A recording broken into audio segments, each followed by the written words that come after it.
नमस्कार, मैं रविश कुमार। दोस्तों, जिन्हें लगता था कि ईरान सिर्फ एक तेल बेचने वाला देश है, उनके लिए यह हकीकत किसी झटके से कम नहीं, और जिन्हें लगता था कि अमेरिका किसी भी देश को घुटनों पर ला सकता है, उन्हें भी शायद अब आंखें खोलनी चाहिए और इजराइल को बस अब अपने आयरन डोम को आयरन गुमनाम कहे तो बेहतर होगा, क्योंकि अब मैदान में उतर चुका है ईरान। और ईरान अब वैसा ईरान नहीं रहा जो परमाणु समझौतों में फंसा रहता। ये एक नया ईरान है जो टकराने वाला जवाब देता है, और सबसे बड़ी बात, अपने दुश्मनों को पीछे हटाने वाला देश। इसीलिए दोस्तों, आज की कहानी उसी मोड़ पर पहुंच गई जहां ईरान की ताकत देखकर अमेरिका भी पीछे हट गया है। तो चलिए दोस्तों, जान लेते हैं आखिरकार ईरान इतना मजबूत कैसे हुआ। लेकिन इससे पहले अगर मेरा वीडियो आप सभी को अच्छा लगता है तो चैनल को सब्सक्राइब करके वीडियो को एक लाइक जरूर करें और कमेंट बॉक्स में बताएं कि आप ये वीडियो कहां से देख। तो दोस्तों, वो तारीखें अब इतिहास में दर्ज हो गई जब ईरान ने इजराइल की सैन्य चौकियों को सीधे निशाना बनाया, जहां पे सिर्फ मिसाइल ही नहीं बल्कि ईरान ने दुनिया को यह दिखाया कि उसकी पकड़ सिर्फ जमीन पर नहीं, अंतरिक्ष और साइबर वॉरफेयर तक, जहां पे तेहरान से लेकर दमिश्क, बगदाद से लेकर बेरूत तक ईरान ने अपने नेटवर्क को न सिर्फ मजबूत किया बल्कि अमेरिका और इजराइल के स्लीपर एजेंट्स को भी बेनकाब कर। और अमेरिका ने पहले तो अपने पुराने अंदाज में चेतावनी, और हम ईरान पर नजर रखे हुए हैं कि अगर कुछ हुआ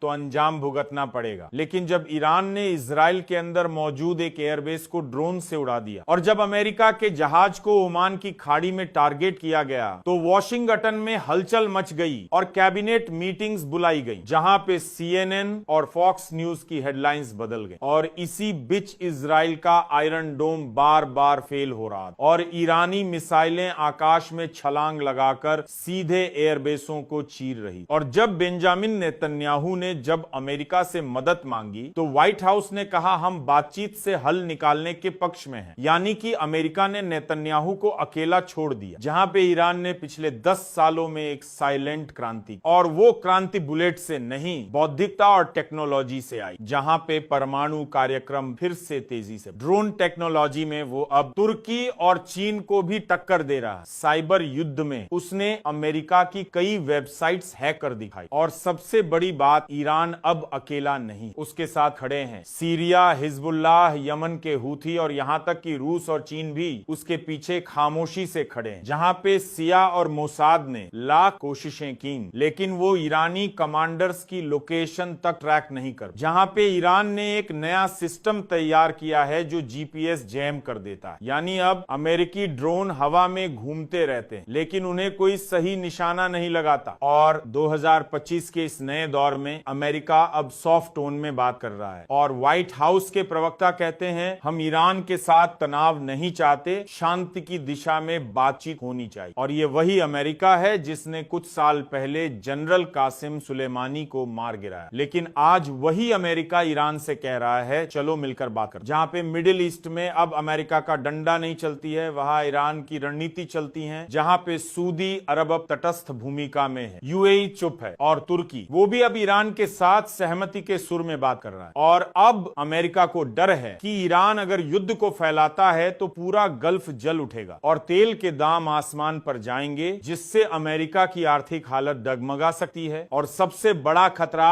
अमेरिका के सैनिक जो मिडिल ईस्ट में फैले हुए हैं वो ईरान के टारगेट बन सकते। यानी कि अमेरिका को अब लड़ाई नहीं, शांति प्यारी लग रही है। जहां पे नेतन्याहू अब डोलते ताश के पत्तों की तरह है, उनकी पॉलिसी पूरी तरह अमेरिका पर निर्भर। और अब अमेरिका का रुख देखकर इजराइल की जनता भी सवाल पूछ रही है, क्या नेतन्याहू ने हमें एक ऐसे युद्ध में झोंक दिया जिससे अब कोई नहीं बचा सकता? और ये घटना हमें दिखाती है कि किसी देश को हल्के में नहीं लेना चाहिए। और आज दुनिया में ताकत सिर्फ बम से नहीं, तकनीक, रणनीति और हिम्मत से आती। जहां पे ईरान ने बता दिया है कि अगर इरादा मजबूत हो तो अमेरिका भी पीछे हट सकता है। तो दोस्तों, ईरान ने अमेरिका और इजराइल को पीछे हटने पर मजबूर कर दी, जहां पे ये सिर्फ एक देश की जीत नहीं है बल्कि ये उस साहस की जीत है जो दमन और धमकी से नहीं डरता। अब सवाल है कि क्या आने वाले वक्त में ईरान और अमेरिका आमने सामने होंगे या फिर अमेरिका पूरी तरह से पीछे हट जाएगा? ये हम आपको बताएंगे अगली रिपोर्ट में। तब तक आप हमसे जुड़े रहिए, और चैनल को सब्सक्राइब नहीं किए हैं तो चैनल को सब्सक्राइब सब्सक्राइब करके वीडियो को